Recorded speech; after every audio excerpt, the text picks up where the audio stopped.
നല്ല വേദന, ശരിക്കും നീർക്കെട്ട്, തൊട്ട് നോക്കുമ്പോൾ ഭയങ്കര ചൂടും, മറ്റേ കാലിനെ കമ്പയർ ചെയ്ത് നോക്കുമ്പോൾ നല്ല വീക്കും ഉണ്ട്, ജോയിൻസിലൊക്കെ നല്ല വേദന, എണിച്ച് നടക്കാൻ തന്നെ ബുദ്ധിമുട്ട്, വേദനയാണ് തീരെ സഹിക്കാൻ പറ്റാത്തത്, രാത്രി ഉറങ്ങാൻ പോലും പറ്റുന്നില്ല. ഈ ഭക്ഷണങ്ങൾ നമ്മൾ റെഗുലറായിട്ട് ഉൾപ്പെടുത്തുകയാണെന്നുണ്ടെങ്കിൽ തീർച്ചയായിട്ടും ആമവാദം, അതേപോലെ തന്നെ ഓസ്റ്റിയോആർത്രൈറ്റിസ്, എല്ല് തേയ്മാനം, ഇതിലൊക്കെ നല്ല മാറ്റം ഉണ്ടാവും.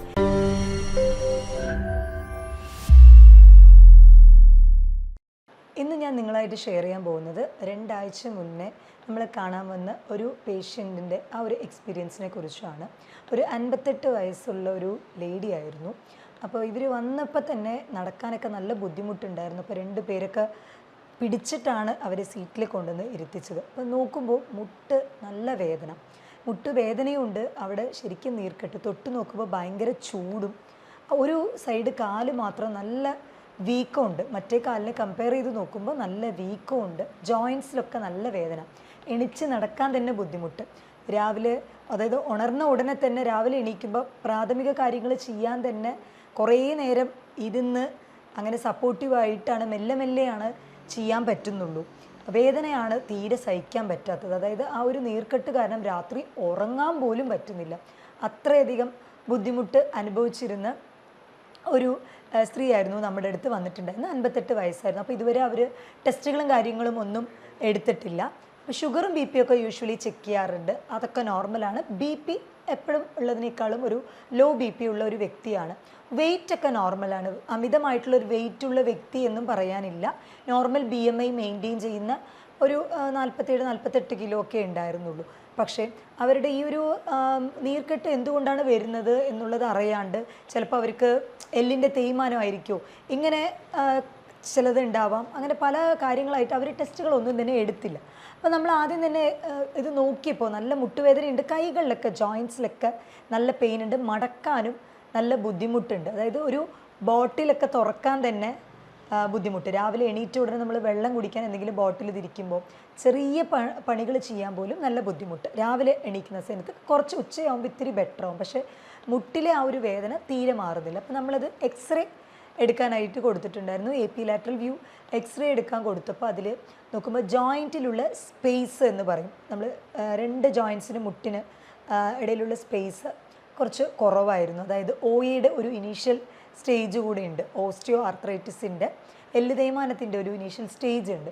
എന്നാൽ ഈ ജോയിൻറ്റ് പെയിനൊക്കെ ഭയങ്കരമായിട്ടുള്ളത് കൊണ്ടും ഈ ക്ഷീണം, വേദന, തീരാത്ത വേദന ഉള്ളത് കൊണ്ട് നമ്മൾ ചില ബ്ലഡ് ടെസ്റ്റുകൾ സജസ്റ്റ് ചെയ്തിട്ടുണ്ടായിരുന്നു. അപ്പോൾ അതിൽ മെയിനായിട്ട് ചെയ്യിപ്പിച്ചിട്ടുണ്ടായിരുന്നു നമ്മൾ CBC, കംപ്ലീറ്റ് ബ്ലഡ് കൗണ്ട് വിത്ത് ESR. എപ്പോഴും എന്ത് ശരീരത്തിൽ ഇൻഫെക്ഷനും അതേപോലെ തന്നെ ഇൻഫ്ലമേഷനും നീർക്കെട്ട് ഉണ്ടെന്നുണ്ടെങ്കിലും ESR കൂടി കാണിക്കും. അപ്പോൾ ഈ ESRും CBC വിത്ത് ESRും C റിയാക്റ്റീവ് പ്രോട്ടീൻ, നീർക്കെട്ട് ഇൻഫ്ലമേഷൻ ഉണ്ടെങ്കിൽ C റിയാക്റ്റീവ് പ്രോട്ടീനും കൂടുന്നതായിരിക്കും. അതും അതിൻ്റെ ഒപ്പം തന്നെ നമ്മൾ RA ഫാക്ടർ ഒന്ന് ചെക്ക് ചെയ്യാനായിട്ട് പറഞ്ഞിട്ടുണ്ടായിരുന്നു. അപ്പോൾ ഈ RA ഫാക്ടർ ചെക്ക് ചെയ്യുമ്പോൾ അത് പോസിറ്റീവായിട്ട് കാണിച്ചു, അതായത് ആമവാദത്തിൻ്റെ ലക്ഷണങ്ങളും കൂടെ ഉണ്ട്, അതിൻ്റെ കൂടെ തന്നെ എല്ല് തേയ്മാനത്തിൻ്റെയും, ഇത് രണ്ടും കൂടി ചേർന്നിട്ടാണ് അവർക്ക് ഇത്രയധികം വഷളായിരിക്കുന്നത്. ഇതിൽ തന്നെ ഇവർ ഹാഷിമോട്ടോസ് തൈറോയിഡൈറ്റിസ് സഫർ ചെയ്യുന്ന ഒരാളാണ്. തൈറോയിഡിൻ്റെ ടാബ്ലറ്റ് ഒരു 5 കൊല്ലത്തോളം സ്ഥിരമായിട്ട് കഴിക്കുന്നവരാണ്. അപ്പോൾ അത് TPO പോസിറ്റീവ് ഉള്ള കേസാണ്, ഹാഷിമോട്ടോസും ആണ്. അപ്പോൾ ഈ ഹാഷിമോട്ടോസ് ഇതും തമ്മിൽ എന്താ ബന്ധം എന്ന് വിചാരിക്കും. ഹാഷിമോട്ടോസ് എന്ന് പറയുന്നത് ഒരു ഓട്ടോ ഇമ്മ്യൂൺ ഡിസീസാണ്, അതായത് സ്വന്തം പ്രതിരോധ ശേഷിനെ തന്നെ എഫക്റ്റ് ചെയ്യുന്ന ഡിസീസാണ്. ഇതേപോലെ ഒരു അസുഖം തന്നെയാണ് റുമറ്റോയ്ഡ് ആർത്രൈറ്റിസ് എന്ന് പറയുന്ന ആമവാദം. സന്ധികളിൽ വരുന്ന വേദന, ഇത് സ്വന്തം പ്രതിരോധ ശേഷിനെ, നമ്മുടെ ഇമ്മ്യൂൺ സെൽസ് നമുക്കെതിരെ തന്നെ പ്രവർത്തിക്കണം. അപ്പോൾ നമ്മുടെ എല്ലുകൾക്കും ജോയിൻസിലുള്ള ആ ഒരു സെൽസിനെതിരെ തന്നെ പ്രവർത്തിച്ചിട്ട് അവിടെ നീർക്കെട്ട് അനുഭവപ്പെടുകയാണ്. അപ്പോൾ അത് കാരണം നല്ല എല്ല് തേയ്മാനം വന്നിട്ടുണ്ട്, പക്ഷെ അതൊരു ഫസ്റ്റ് ഡിഗ്രി ആയിട്ടുള്ളൂ.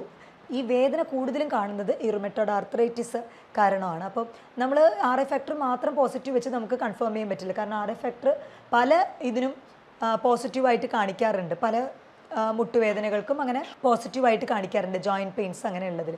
നമുക്കത് കൺഫേം ചെയ്യണം, റുമറ്റോയ്ഡ് ആർത്രൈറ്റിസ് തന്നെയാണോ എന്നുള്ളത് കൺഫേം ചെയ്യണം എന്നുണ്ടെങ്കിൽ നമ്മൾ anti-CCP ആൻറ്റിബോഡി ടെസ്റ്റ് പറയാറുണ്ട്. അപ്പോൾ അത് ടെസ്റ്റ് ചെയ്തപ്പോൾ അതും പോസിറ്റീവ്.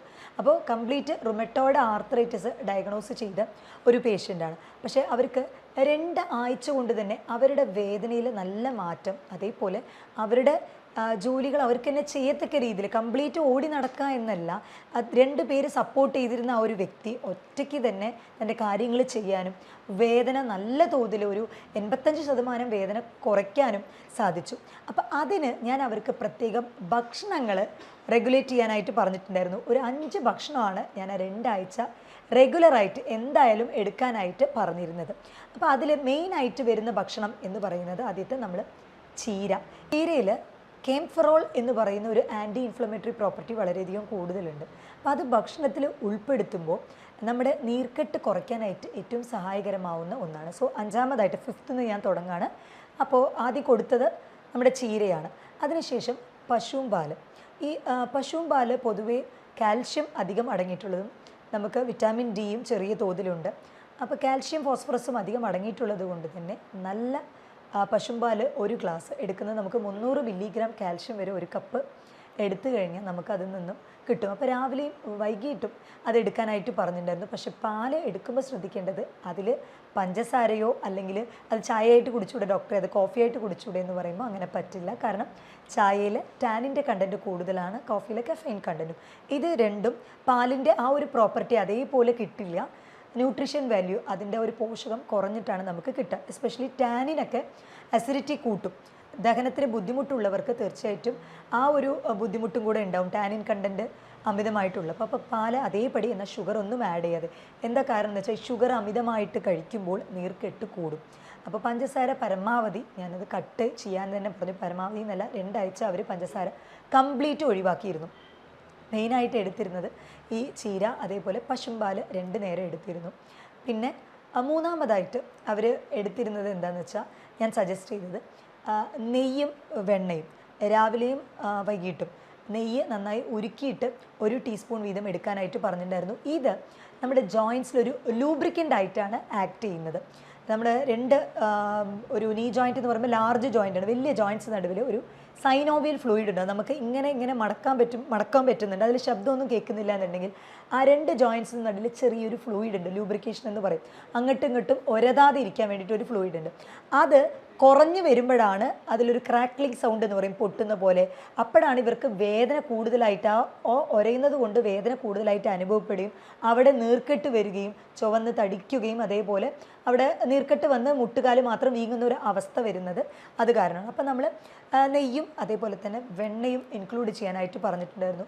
പൊതുവേ നമ്മൾ ആട്ടിൻകാല് അതിൻ്റെ സൂപ്പ് അത് എടുക്കാൻ പറയാറുണ്ട്. കാരണം അത് കാർട്ടിലേജ്, മജ്ജ എന്ന് പറയുമല്ലോ, അത് ഉൽപ്പാദിപ്പിക്കാനായിട്ട് വളരെയധികം ഹെൽപ്ഫുൾ ആവുന്ന ഒന്നാണ്. പക്ഷേ ഇത് ഭയങ്കര ഇവർക്ക് ഇൻഫ്ലമേഷൻ കൂടുതലായതുകൊണ്ട് ആ ഒരു സ്റ്റേജിൽ നമ്മൾ നോൺ വെജ് എന്നുള്ളൊരു ഓപ്ഷൻ പോയില്ല. കാരണം ഒന്നുകൂടി നീർക്കെട്ട് കൂട്ടണ്ട, പ്രോട്ടീൻ അധികമുള്ളത് എടുത്തു കഴിഞ്ഞാൽ ഒന്നുകൂടെ ചിലപ്പോൾ നീർക്കെട്ട് വരാൻ ചാൻസ് ഉള്ളത് കൊണ്ട് അത് നമ്മൾ നോൺ വെജ് കുറച്ച് റെസ്ട്രിക്റ്റ് ചെയ്തു.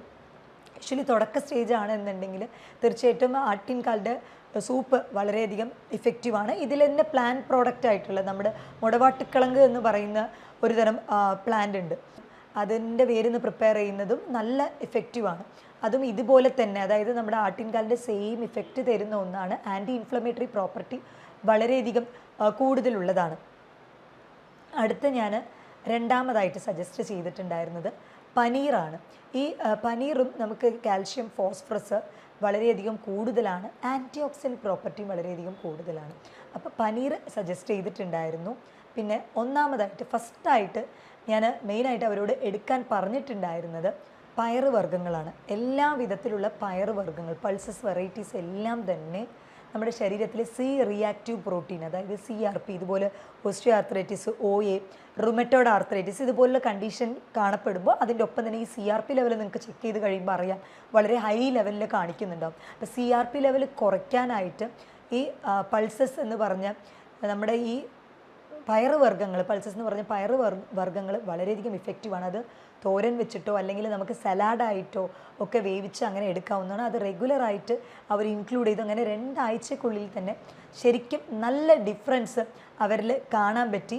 അവരുടെ ആക്ടിവിറ്റീസ് അവർക്ക് തന്നെ ചെയ്യത്തക്ക രീതിയിൽ പറ്റി. അപ്പോൾ ഈ ഭക്ഷണങ്ങൾ നമ്മൾ റെഗുലറായിട്ട് ഉൾപ്പെടുത്തുകയാണെന്നുണ്ടെങ്കിൽ തീർച്ചയായിട്ടും ആമവാദം അതേപോലെ തന്നെ ഓസ്റ്റിയോ ആർത്രൈറ്റിസ്, എല്ല് തേയ്മാനം, ഇതിലൊക്കെ നല്ല മാറ്റം ഉണ്ടാവും.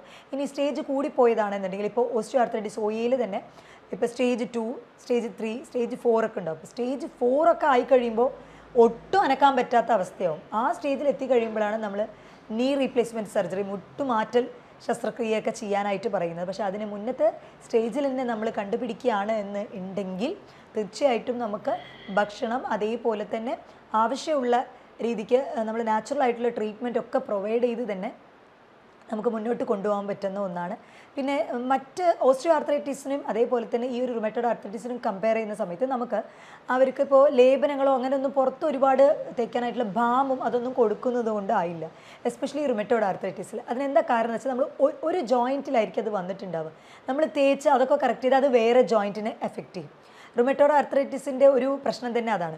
ഓസ്റ്റിയോ ആർത്രൈറ്റിസ് എന്ന് പറയുമ്പോൾ ഇപ്പോൾ ആ എല്ല് തേയ്മാനം മുട്ടിലുണ്ടെങ്കിൽ ആ മുട്ടിന് മാത്രമേ ഉള്ളൂ, അത് കാൽമുട്ടിന്ന് കൈമുട്ടിലോട്ട് അങ്ങനെ ട്രാൻസ്ഫർ ആവില്ല. എന്നാൽ ഈ ആമവാദം എന്ന് പറയുന്നത് ചെറിയ ചെറിയ ജോയിൻറ്റ്സ് മുതൽ വലിയ ജോയിൻറ്റ്സിനെ വരെ എഫക്റ്റ് ചെയ്യാം. അപ്പോൾ അവിടെ നിന്ന് നമ്മളിങ്ങനെ അത് മാത്രം ട്രീറ്റ് ചെയ്ത് എന്തെങ്കിലും തേച്ച് പിടിപ്പിച്ച് അങ്ങനെ മാറ്റിയത് കൊണ്ടാകില്ല, അത് വേറെ എവിടേക്കെങ്കിലും പിന്നെയും ട്രാൻസ്ഫർ ആവും. അല്ലെങ്കിൽ കൂടുതലായിട്ടും അവർ അസിഡിക് കംപ്ലയിൻസ് ഉള്ളവരാണെന്നുണ്ടെങ്കിൽ അത് അസോസിയേറ്റഡ് ചെയ്തിട്ട് കാണുന്നുണ്ടാവും. അപ്പോൾ അതുകൊണ്ട് തന്നെ പുറമെ അപ്ലൈ ചെയ്യാനായിട്ട് തേച്ച് പിടിപ്പിക്കാൻ അധികം റുമറ്റോയ്ഡ് ആർത്രൈറ്റിസ് അല്ലെങ്കിൽ ആമവാദം കൊണ്ട് ബുദ്ധിമുട്ടുന്നവരെടുത്ത് നമ്മൾ പറയാറില്ല. പക്ഷേ അത് നീർക്കെട്ട് കുറയ്ക്കാനായിട്ട് നമ്മൾ ഐസ് പാക്ക് സജസ്റ്റ് ചെയ്യാറുണ്ട്. കാരണം ഐസ് പാക്ക് കൊടുക്കുമ്പോൾ തന്നെ ആ ഒരു വേദന കുറയും, ആ നീർക്കെട്ട് കുറഞ്ഞു വരും. പിന്നെ റുമറ്റോയ്ഡ് ആർത്രൈറ്റിസും ഓസ്റ്റിയോ ആർത്രൈറ്റിസും കമ്പൈൻ ചെയ്ത് വന്നവർ ഒരുപാട് സിവിയർ ആയിട്ടുള്ള എക്സസൈസും ജോലികളും ചെയ്യരുത്. അവർ കൂടുതൽ നേരം നിന്നിട്ടുള്ളതും കൂടുതൽ നേരം കാല് തൂക്കി ഇട്ട് ഇരിക്കുക അത് പരമാവധി ഒഴിവാക്കണം. കാരണം നിൽക്കുന്ന ടൈമിൽ ഇപ്പോൾ വെയിറ്റ് കൂടുതലുള്ളവരാണ് എന്നുണ്ടെങ്കിൽ അത്രയും വെയിറ്റ് ആ മുട്ട് താങ്ങി നിൽക്കണം. അപ്പോൾ തീർച്ചയായിട്ടും അതൊന്നുകൂടെ ആ തേയ്മാനം, ആ ഒരു നീർക്കെട്ട്, ഇൻഫ്ലമേഷൻ അത് കൂട്ടുകയുള്ളൂ. അപ്പോൾ അതുകൊണ്ട് തന്നെ കൂടുതൽ നേരം നിൽക്കുന്നതും, ഇപ്പോൾ അടുക്കളയിൽ ജോലി ചെയ്യുന്ന അമ്മമാരാണെന്നുണ്ടെങ്കിൽ കൂടുതൽ നേരം നിൽക്കുന്നതൊക്കെ റെസ്റ്റ് ചെയ്യുക. ഇരുന്നു കൊണ്ടുള്ള ജോലികൾ, അങ്ങനെ റെസ്റ്റും വളരെയധികം ആവശ്യമാണ്. ചെറിയ തോതിൽ നമുക്ക് നടക്കാം. കാരണം ഫുൾ ടൈം ജോയിൻറ്റ്സ് അനക്കാതെ വെച്ചിരുന്നാലും പിന്നീട് അത് വഷളാവും. കംപ്ലീറ്റ് ജോയിൻറ്റ് ഇമ്മൊബിലിറ്റി എന്ന് പറയും, അനക്കാൻ പറ്റാത്തൊരു സിറ്റുവേഷനിലായിട്ട് പോകും. അപ്പോൾ ചെറിയ തോതിൽ വാക്കിംഗ്, നടത്തമൊക്കെ ചെയ്യാം. അതേപോലെ തന്നെ വൈറ്റമിൻ ഡി വളരെയധികം ഇമ്പോർട്ടൻ്റ് ആണ്. വൈറ്റമിൻ ഡി കുറവാണെന്നുണ്ടെങ്കിൽ സപ്ലിമെൻ്റ് എടുക്കാം. ഈ നടക്കുന്നത് സൂര്യവെളിച്ചം തട്ടത്തക്ക രീതിയിൽ അങ്ങനെ നടക്കുന്നുണ്ട് എന്നുണ്ടെങ്കിൽ കുറച്ചുകൂടി ഇഫക്റ്റീവ് ആയിരിക്കും ഈ റുമറ്റോയ്ഡ് ആർത്രൈറ്റിസ് അതേപോലെ ഓസ്റ്റിയോ ആർത്രൈറ്റിസ് കൊണ്ട് ബുദ്ധിമുട്ടുന്നവർക്ക്. ഇനി ഇതിൽ തന്നെ റുമറ്റോയ്ഡ് ആർത്രൈറ്റിസ് അല്ലെങ്കിൽ ആമവാദത്തിൻ്റെ എല്ലാ ലക്ഷണങ്ങളും ഉണ്ട്. എന്നാൽ ഡോക്ടറെ ഞാൻ RA ഫാക്ടർ നോക്കി, CCP നോക്കി ഡോക്ടറെ, അത് രണ്ടും നെഗറ്റീവാണ്, പക്ഷേ ആമവാദത്തിൻ്റെ ലക്ഷണം ഉണ്ടല്ലോ, ഇതെന്താ ഇങ്ങനെ ചോദിക്കുന്നവരെടുത്ത് ആ കണ്ടീഷൻ്റെ പേരാണ് സീറോ നെഗറ്റീവ് റുമറ്റോയ്ഡ് ആർത്രൈറ്റിസ് എന്ന് പറയുന്നത്. അതായത് റുമറ്റോയ്ഡ് ആർത്രൈറ്റിസിൻ്റെ എല്ലാ ലക്ഷണങ്ങളും ഉണ്ട്, ആ ടെസ്റ്റിൽ അത് നെഗറ്റീവേ കാണിക്കുള്ളൂ. അവർക്കും ഇതേ രീതിയിലുള്ള സ്പെഷ്യലൈസ്ഡ് ആയിട്ടുള്ള ട്രീറ്റ്മെൻറ്റ് തന്നെയാണ് നമ്മൾ കൊടുക്കുന്നത്. ഭക്ഷണ രീതികൾ ഇവർക്ക് ചിലത് അവോയ്ഡ് ചെയ്യാനുണ്ട്, ചിലത് ഇൻക്ലൂഡ് ചെയ്യാനുണ്ട്. അപ്പോൾ നോൺ വെജ് ഒന്നും ആദ്യം തന്നെ കൊടുക്കാതിരിക്കാൻ ശ്രദ്ധിക്കുക. കാരണം പ്രോട്ടീൻ അമിതമായിട്ട് എടുക്കുന്നതും അപകടകരമാണ്. കാൽഷ്യം, ഫോസ്ഫറസ് അധികം അടങ്ങിയിട്ടുള്ള ഭക്ഷണങ്ങൾ കൂടുതലായിട്ടും ഉൾപ്പെടുത്താനായിട്ട് ശ്രദ്ധിക്കുക. ചീര വളരെ നല്ലതാണ്. Anti inflammatory, antioxidant property അടങ്ങിയിട്ടുള്ള ഭക്ഷണങ്ങൾ കൂടുതലായിട്ട് എടുക്കാനും ചെറിയ തോതിൽ എക്സസൈസുകളായാലും കൈക്കുള്ളിൽ എക്സസൈസ്, ഫിസിയോതെറാപ്പി ഒക്കെ വളരെ ഹെൽപ്ഫുള്ളാണ് നമ്മുടെ മെഡിക്കേഷൻസിൻ്റെ കൂടെ. അപ്പോൾ ഓസ്റ്റിയോ ആർത്രൈറ്റിസ്, ആമവാദം, റുമറ്റോയ്ഡ് ആർത്രൈറ്റിസ് അല്ലെങ്കിൽ മുട്ടുവേദന, എല്ല് തേയ്മാനം, ഇതിനെക്കുറിച്ച് നിങ്ങൾക്ക് എന്തെങ്കിലും സംശയങ്ങളുണ്ട് എന്നുണ്ടെങ്കിൽ താഴെ തന്നിട്ടുള്ള എൻ്റെ ഈ വാട്സപ്പ് നമ്പറിൽ നിങ്ങൾക്ക് എന്നെ കോൺടാക്റ്റ് ചെയ്യാവുന്നതാണ്. മറ്റൊരു ഹെൽത്ത് ടോപ്പിക്കുമായിട്ട് വീണ്ടും കാണാം. ഇത് നിങ്ങളുടെ doctor Jumana Haseen AG, doctor Jumana's homeo care, Valliyode, Palakkad.